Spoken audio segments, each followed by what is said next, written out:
자, 예약과 관련되어 있는 비문학 지문을 한번 정리해 보도록 할게요. 자, 개념이 조금 헷갈리는 부분이 좀 많기 때문에 내용 잘 정리하고 그 다음에 차근차근 문제까지 한번 풀어보도록 합시다. 자, 단락을 각각 쪼개가지고 지금 총 다 합쳐가지고 하나, 둘, 셋, 넷, 5개 단락으로 이루어져 있는데 이 단락 좀 쪼개가지고 정리를 좀 한번 해보도록 할게요. 자, 그러면 시작해 보도록 합시다.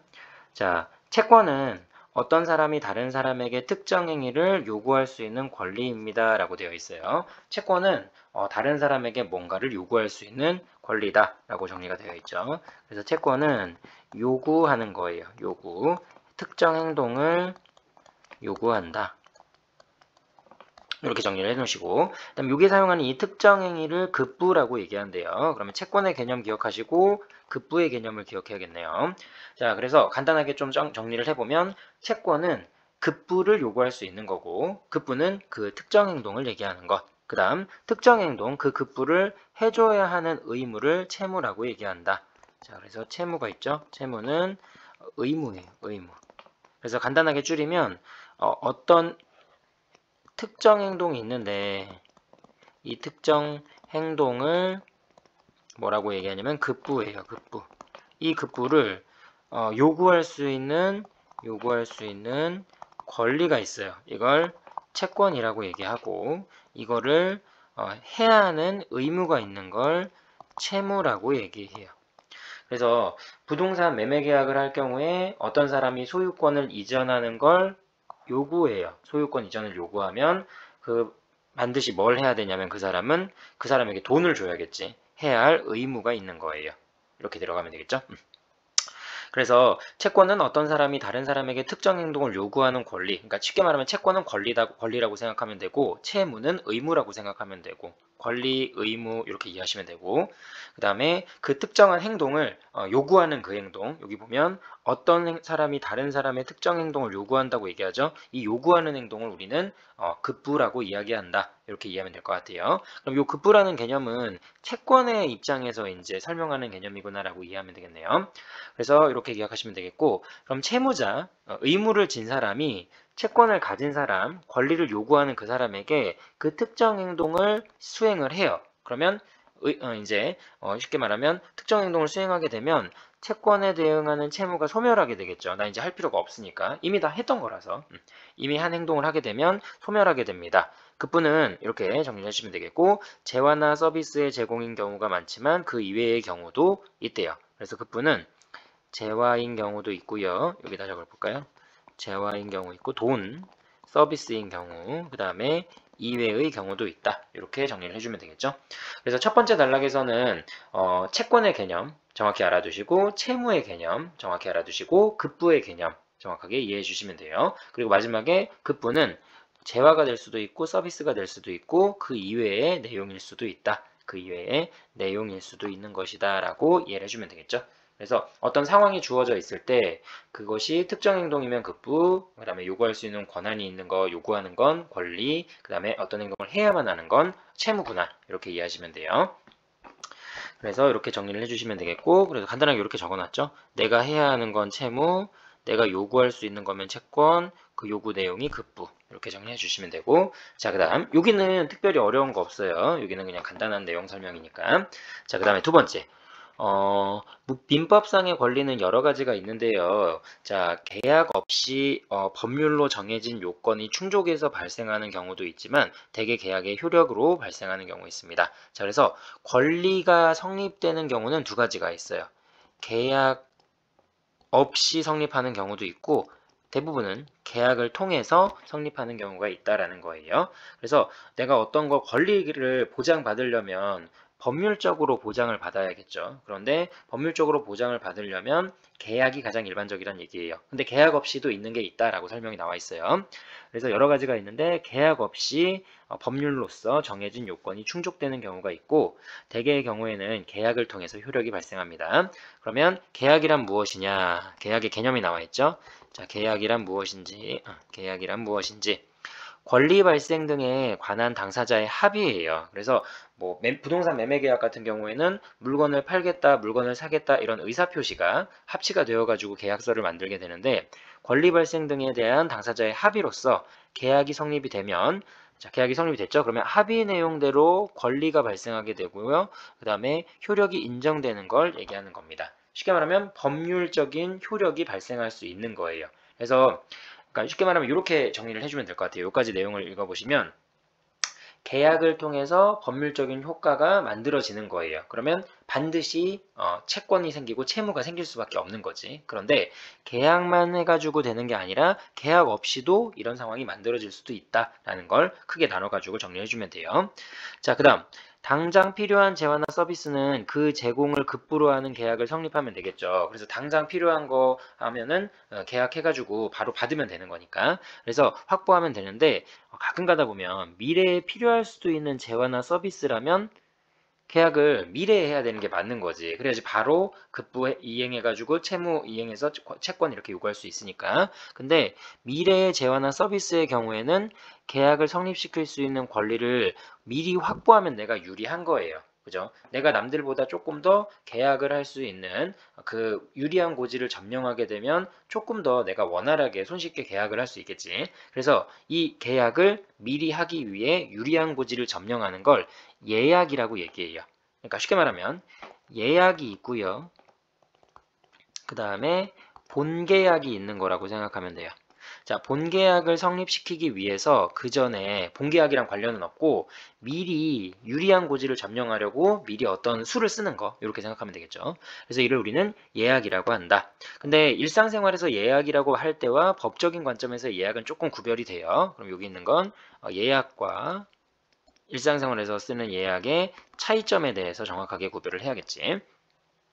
자, 일상에서 사용하는 예약과 법적인 관점에서 사용하는 예약은 좀 구별이 됩니다. 자, 예를 들어서 기차 탑승을 위해 미리 돈을 지불하고 승차권을 구입하는 거 기차 승차권을 예약했다라고 해요. 이게 일상적으로 사용하는 예약이지. 하지만 이 경우에 예약에 해당하지 않는 계약이래요. 이게 왜 그런 거냐면 자, 예약이라고 하는 건 본계약을 계약하기 위해서 유리한 고지를 점령하기 위한 소위 말하는 미리 계약이야. 미리 계약. 먼저 계약하는 거. 근데 기차 탑승권을 승차하는 거는 실제로 내가 돈을 지불하죠. 돈을 지불하면 그 기차에 탑승하겠다라는 의사표시를 확실하게 다 한 거예요. 그러면 나중에 원래는 기차 지불하게 되면 바로 탑승을 해야 되는데 그걸 내가 미래 시점으로만 뺀 거야. 그러니까 엄밀히 말하면 기차 탑승은 예약이 아니라 본계약인 거야.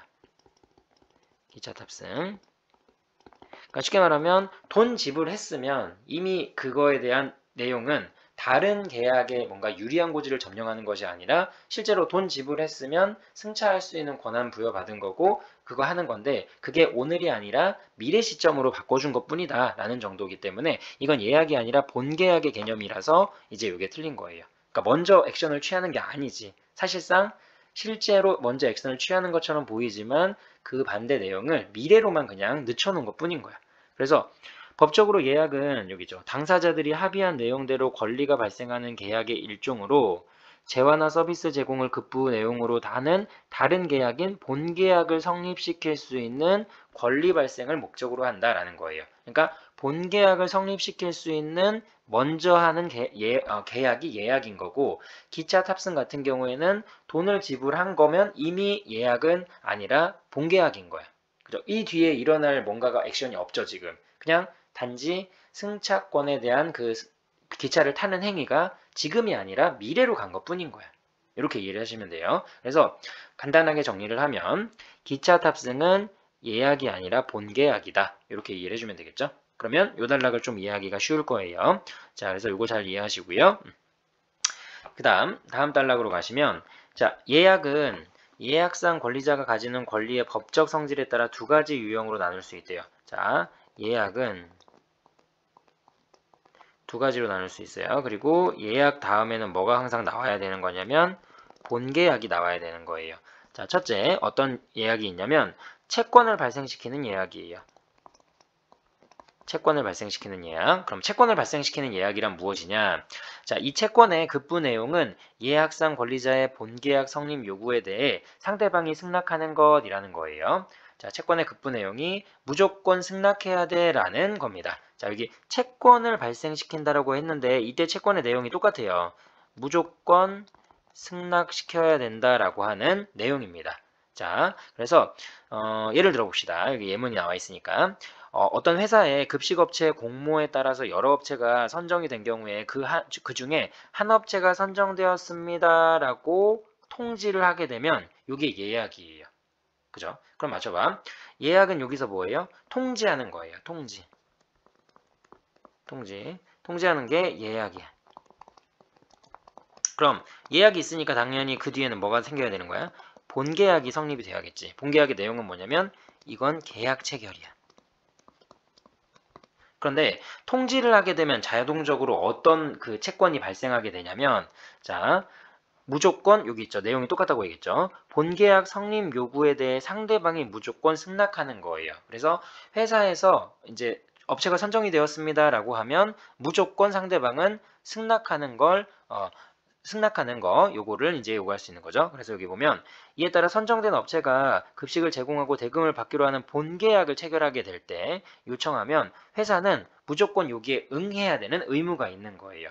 이해되겠죠? 그래서 채권은 여기서 무조건 이러한 채권이 무조건 발생하게 된다라는 겁니다. 이게 약간 자동적인 거라고 생각하면 돼. 그래서 통보가 돼버리면 무조건 회사는 뽑힌 업체와 무조건 계약을 해야만 한다라고 하는 저거예요. 물론 뽑힌 업체가 하기 싫어요 하면은 못할 수 있는 거지. 그런데 뽑힌 업체의 의사가 다 반영이 되어 있으면 그 뒤에 마음에 안 들어야 해가지고 이걸 할 수가 없다라는 거예요. 그래서 무조건 이렇게 채권이 발생할 수 있는 계약이 있다라고 생각하면 되겠고, 자, 두 번째, 예약 완결권을 발생시키는 거예요. 예약 완결권. 여기서 이름에서 보면 예약이 완결됐다라는 걸 보여주는 거야. 자, 예를 들어서 예약상 권리자가 본계약을 성립시키겠다라는 의사표시를 하는 것만으로도 본계약이 성립이 되는 거예요. 그러니까 쉽게 말하면 의사표시를 하게 되면 자연스럽게 본계약이 성립이 되는 걸로 넘어가 버리는 거야. 그러니까 예약하고 본계약 사이에 중간에 예약을 하고 나서 자연스럽게 의사표시하는 거, 그러니까 본계약을 예약을 하고 난 다음에 예약상 권리자가 본계약을 성립시키게 되는 의사표시만 있는 거, 나 의사표시 하면은 자연스럽게 본계약이 그대로 성립이 되는 거예요. 의사표시되는 게. 자, 예를 들어서 가족 행사를 위해서 식당을 예약한 사람이 식당에 도착하여 예약 완결권을 행사해요. 자, 그러면 자, 어떤 사람이 이제 엄마 생신이어서 어머니 생신이어가지고 식당을 예약했어요. 그럼 예약했죠, 진짜. 그러면 이때 예약은 나 몇 날 몇 시에 가겠습니다라는 거지. 그죠? 근데 이건 본계약이 따로 있어. 음식 주문하는 건 본계약이 따로 있는 거지. 그래서 내가 도착했다라는 것 그 자체가 이미 뭐예요? 나 여기 와서 식사하겠다라는 의사표시가 된 거예요. 그러면 그 다음에 본계약 음식 먹겠습니다라는 건 자동적으로 성립이 되는 거니까 그때 이제 음식 먹는 거 얘기하고 그다음 마지막에 돈까지 지불해서 계약을 마무리하는 거예요. 그래서 자, 가족 행사를 위해서 식당에 예약한 사람이 식당에 도착하여 예약 완결권을 행사하면 곧바로 본계약이 바로 성립이 되기 때문에 자동적으로 넘어가는 거야 이거는. 그래서 식사 제공이라는 급부가 만들어지는 본계약의 내용이 성립이 되는 거예요. 그죠? 그래서 식당에 찾아온 사람한테 예약한 사람이 식당에 찾아와가지고 드실 거예요? 라고 물어보면 바보잖아. 당연히 식당에 온 이유는 나 이제 식사할 겁니다 라고 해서 본계약 그대로 이행해 주세요 라고 하는 의사표시가 돼버린 거지, 자연스럽게. 그래서 이렇게 두 가지를 나눠서 기억하시면 되고, 자, 네 번째 문단. 자, 예약에서 예약상의 급부나 예약상의 급부가 있고요. 본계약상의 급부가 있죠. 이게 따로따로 있어요. 미리 좋은 위치 선점하는 거고 실질적으로 계약하는 거고. 자, 그래서 근데 문제는 뭐냐면 이게 이행이 되지 않는 경우가 있어요. 계약상에 이행이 되지 않는 문제점이 발생할 수 있는데 이건 예약의 유형에 따라서 발생 문제 양상이 좀 다르긴 합니다. 자, 일반적으로 자, 요 내용을 기억해야겠죠. 급부가 이행되지 않아요. 급부가 이행되지 않아서 채권자에게 손해가 발생하게 되면 자, 채무자가 일단 1차적으로 의심을 받는 사람이지. 채권자가 손해를 봤으니까 계약한 사람의 상대편인 채무자가 손해를 이제 끼쳤다라고 판단을 해요. 그래서 고의라든지 과실이라든지 이런 게 아닙니다. 네, 어쩔 수 없었어요. 라는 게 증명되지 못하면 자, 무조건 채무 불이행의 책임을 지는 거예요. 채무 불이행이라는 건 뭐냐면 계약을 했을 때 해야 할 일을 하지 않았다라는 거에 대한 책임을 지는 거야. 채무 불이행의 책임을 져요. 자, 그래서 이로 인해서 채무의 내용이 바뀌게 됩니다. 자, 이제 전에는 뭐였냐면 예를 들어 아파트 매매를 계약하려고 하는데 내가 돈을 줬어요. 뭐 아파트 10억짜리 해가지고 돈을 줬어요. 그러면 상대편은 나에게 소유권을 이전해 줘야 되는데 그 의무를 이행하지 않은 거야. 나는 돈을 줬음에도 불구하고. 그러면 채무 불이행의 책임을 져야 돼요. 그럼 이 사람의 원래 채무는 뭐냐면 아파트의 소유권을 이전해야 되는 거지. 근데 그 채무의 내용이 바뀌어요. 어떻게 바뀌냐면 자, 채무자의 자신의 고의나 과실이 비롯된 것이 아님이 증명하지 못한 상태에서는 채무 불이행의 책임을 지는데 이로 인해서 채무의 내용이 뭘로 바뀌냐면 요 다음 내용으로 바뀌어요. 원래 내용은 무엇이든지 상관이 없어요. 소유권 이전하는 거 그거 다 필요 없고요. 자, 피해를 봤던 권리자의 손해를 돈으로 다 배상하는 손해배상 채무가 요걸로 바뀌는 거예요. 그러니까 다시 한번 소유권, 아까 아파트 매매 계약, 소유권 이전을 원래 채무로 가지고 있었어요. 그런데 이걸 내가 하지 않았어. 그러면 그 다음에는 채무 불이행에 대한 책임을 져야 되기 때문에 모든 건 다 돈으로 손해를 배상해야 되는 거예요. 이게 새로운 채무로 바뀌게 되는 거야. 이렇게 이해를 해주면 되겠죠? 어렵진 않죠. 그냥 내가 잘못했습니다라는 거를 잘못하지 않았습니다라는 걸 명백하게 증명하지 못한다면 책임은 을에게 있는 거야. 을에게 있기 때문에 다른 사람. 그래서 이 사람에게 책임이 있기 때문에 이 사람은 전에 있었던 채무가 없어지고 새로운 돈으로 배상하라는 채무만 남게 되는 거예요. 자, 그다음 만약 중간에 어떤 사람이 끼어들어서 타인이 고의나 과실로 인해서 권리를 방해했다면 예약상 권리자는 그에게도 책임을 물을 수가 있어요. 그에게도 책임을 물을 수 있습니다. 그래서 법률에 의하여 누구든 고의나 과실에 의해서 타인에게 피해를 끼치게 되는 행위를 했다면 그건 위법성이 인정이 되기 때문에 불법 행위로 간주하게 되고 그 사람도 책임이 성립되어서 가해자는 피해자에게 돈으로 배상하는 거예요. 채무를 지게 됩니다. 됐죠? 그래서 이 사람도 제3자지만 손해배상의 채무가 생기는 거예요. 근데 이 사람은 채무 불이행에 대한 책임은 아니에요. 이 사람이 그 채무 관계를 가진 건 아니니까. 자, 그래서 채무 불이행의 책임은 아니고 손해배상에 대한 책임을 갖는 거예요.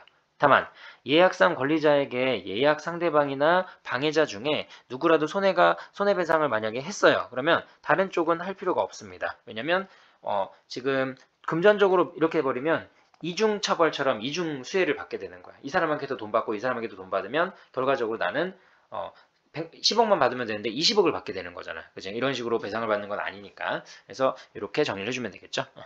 그래서 내용을 정리해 보시고 그럼 문제를 한번 풀어보도록 할게요. 자, 26번 한번 봅시다.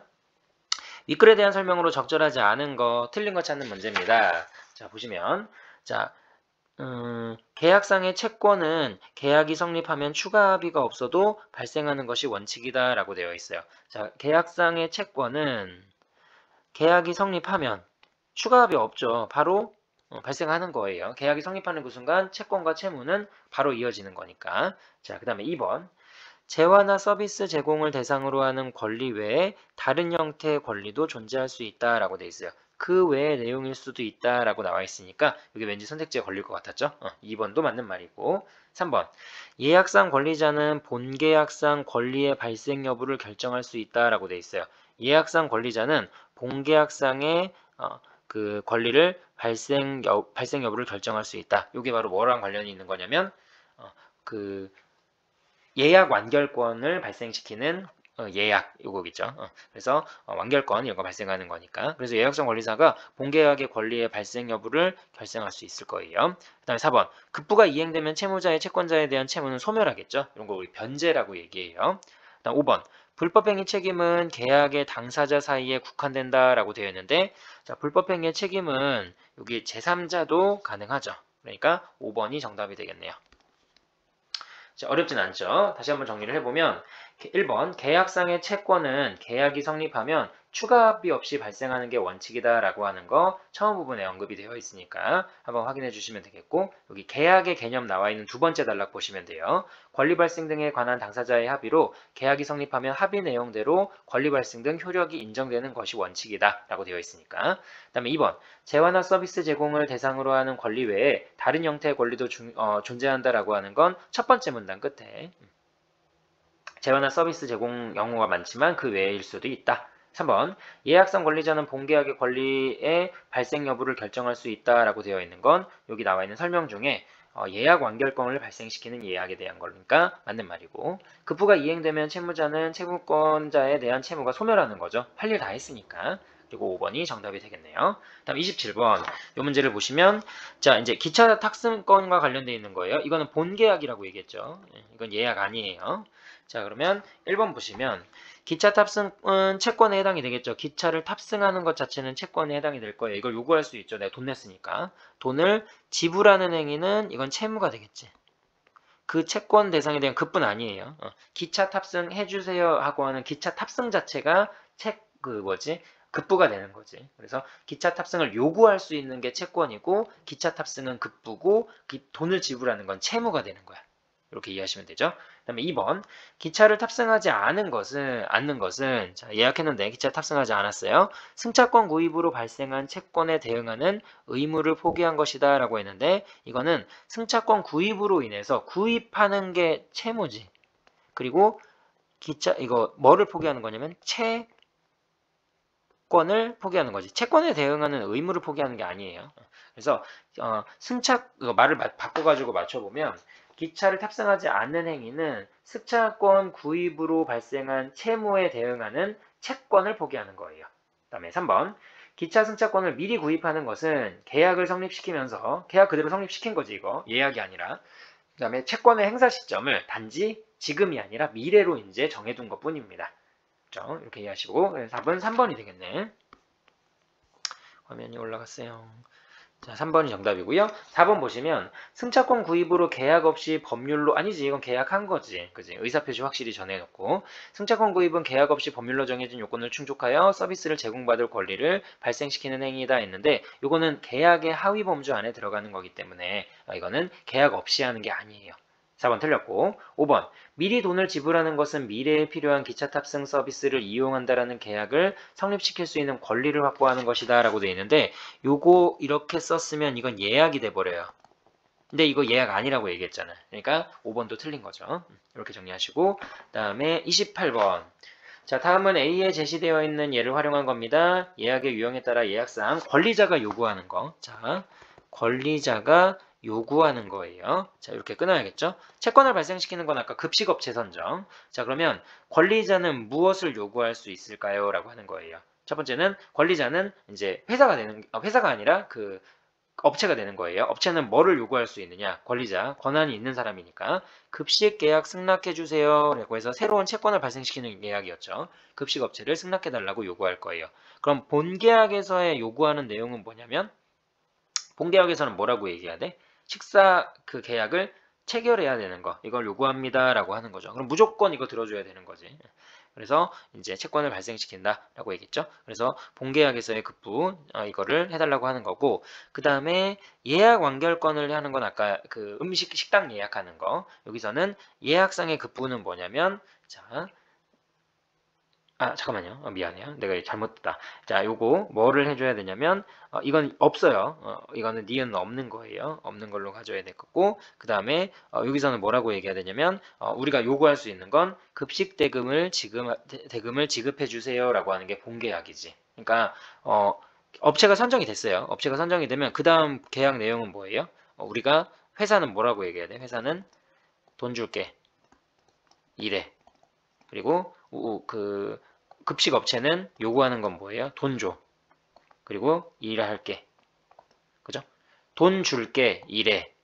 일할게, 돈 줘. 요거예요. 그럼 얘네들이 요구하는 건 돈 줘지, 돈 줘. 그러면 급식 대금을 주세요 라고 하는 거니까 1번이 정답입니다. 자, 이거 니은은 아무것도 없어요. 앞에서 뭔가 한 게 없으니까. 그래서 이건 1번이 정답이 되겠고, 요거 때문에 괜히 헷갈렸지. 자, 이렇게 정리하시고, 그 다음에 29번. 이 문제 좀 어려워요. 자, 윗글을 참고했을 때 적절하지 않은 거, 틀린 거 찾는 문제입니다. 자, 특별한 행사를 앞두고 있는 갑은 미용실을 운영하는 을과 예약을 하여 해당 행사 당일 오전 10시에 머리 손질을 받기로 했는데 시간 맞춰 방문했음에도 불구하고 병이 미리 새치겠대요. 이미 을에게 머리 손질을 받고 있었습니다. 갑이 예약해둔 시간에 병이 고의로, 이게 중요해요. 고의로 끼어들어 위법성이 있는 행위를 했대요. 그럼 얘는 일단 제3자지. 이렇게 체크를 해놓으시고, 자, 그러면 1번 먼저 보시면 가가 발생하는 과정에서 의뢰 과실이 있었다면, 이거 설명하기 전에 요거를 먼저 나눠봅시다. 채무 불이행의 책임이랑 그 다음에 손해배상 채무, 이건 다른 거예요. 채무 불이행은 누구만 지면 되냐면 을만 지면 돼요. 왜냐면 갑하고 계약한 사람은 을만 있으니까. 하지만 채무 불이행에 대한 손해배상을 하는 건 을도 있고 병도 있는 거야. 병이 지금 껴들어간 거니까. 요거를 좀 구별해 놔야 돼요. 자, 그러면 1번. 가가 발생하는 과정에서 을의 과실이 있었대요. 을이 잘못했어. 을이 잘못했으면 잘못이 인정이 됐잖아. 그러면 책임이 있는 거지, 을은. 그래서 을은 갑에 대해 채무불이행의 책임을 져야 돼요. 채무불이행의 책임 맞죠? 채무를 이행하지 못했기 때문에 책임을 져야 되는 거야. 그리고 그 과정에서 병도 잘못했지, 지금. 그러면 책임이 있고, 그러면 병은 갑에 대해 손해배상 채무가 있는 거지. 그러면 여기서는 1번 선택지의 상황을 보면 을 채무불이행의 책임이 있고요. 그 다음에 손해배상 채무도 있어요. 그 다음에 병은 계약을 한 사람은 아니기 때문에 채무불이행에 대한 책임은 없고 그래도 손해배상에 대한 책임은 있는 거지. 채무가 생기니까. 왜냐면 얘도 불법행위로 간주하는 거니까. 어쨌든 1번은 맞는 말. 다음 2번. 가가 발생하는 과정에서 을의 고의가 있었대요. 그러면 을 또 잘못한 거야. 그러면 자, 을과 병은 모두 갑에게 손해배상 채무 있는 거 맞죠? 손해배상 채무 있는 거. 손해배상 채무를 지고 있고요. 을이 배상을 하면 병은 할 필요 없죠. 왜냐면 얘한테 2배로 보상을 할 필요는 없는 거니까. 한 사람이 하면 한 사람은 안 해도 상관없는 거예요. 안 해도 상관없는 게 아니라 굳이 할 필요 없는 거지. 2번도 맞는 설명 됐고요. 3번. 가가 발생하는 과정에서 을에게 고의나 과실이 있는지 없는지 아직 증명이 안 됐대요. 증명이 안 됐으면 그래도 얘 책임이 있는 거야. 내가 증명해야지만 책임에서 벗어날 수 있는 거니까. 그러면 을과 병은 모두 갑에게 채무를 지고 그에 따른 급부 내용. 여기 있죠. 을과 병은 모두 갑에게 손해배상의 채무를 지고 있고 그 내용은 돈으로 배상해야 된다라는 내용이에요. 이것도 맞는 내용. 그 다음에 4번. 가가 발생하는 과정에서 을에게 고의나 과실이 있는지 없는지 증명이 안 됐어요. 그러면 이것도 을이 책임져야겠지. 그럼 을과 병은 모두 채무 불이행의 책임을 지는 게 아니지. 을만 채무 불이행의 책임을 지는 거예요. 계약을 한 사람은 이제 계약을 한 사람은 갑과 을의 관계니까. 그리고 그 다음에 을과 병은 모두 채무 불이행 지는 거 아니겠죠. 그 다음에 갑에게 손해배상 채무를 지는 건 둘 다 맞아요. 그리고 5번. 자, 과실이 없대요. 과실이 없어요. 을은 지금 잘못이 없어. 그러면 근데 어쨌든 손해가 발생했지. 그럼 을이 잘못한 게 아니잖아. 그러면 누가 잘못한 거야? 병이 잘못한 거지. 그래서 을과 달리 병에게는 갑이 입은 손해에 대한 걸 금전적으로 배상해야겠죠. 그죠? 그러니까 쉽게 말하면 채무 불이행의 이 5번 같은 경우에는 남 결백해 내 잘못 아니야 했으면 채무 불이행의 책임은 없어진 거야. 그럼 을은 이제 손해배상할 이유가 없는 거지. 근데 병 때문이다라는 게 나왔으니까 얘는 채무불이행에 대한 책임은 없죠. 계약한 사람은 아니니까. 예약한 사람 아니니까. 하지만 얘가 손해를 끼쳤기 때문에 여기 나와 있는 불법행위로 간주해서 이렇게 손해배상에 돈으로 배상을 해줘야 되는 거예요. 그럼 이건 4번이 정답이 되겠죠. 그 다음에 밑에는 어휘 문제니까 간단하게 2번으로 답을 체크해주면 되겠습니다. 그래서 요거 채무불이행에 대한 책임과 손해배상에 대한 채무 잘 구별하시면 이것도 생각보다 많이 어려운 지문은 아니에요. 근데 문제는 지문 안에서 이걸 판단하기가 조금 어렵기 때문에 여러 번 읽고 요 뜻이면 아닐까, 왜 이 뜻이면 이런 뜻 아닐까라고 해서 자기만의 어떤 내용들을 정리를 해놓는 게 중요합니다. 자, 이렇게 마무리하도록 할게요. 고생 많으셨어요.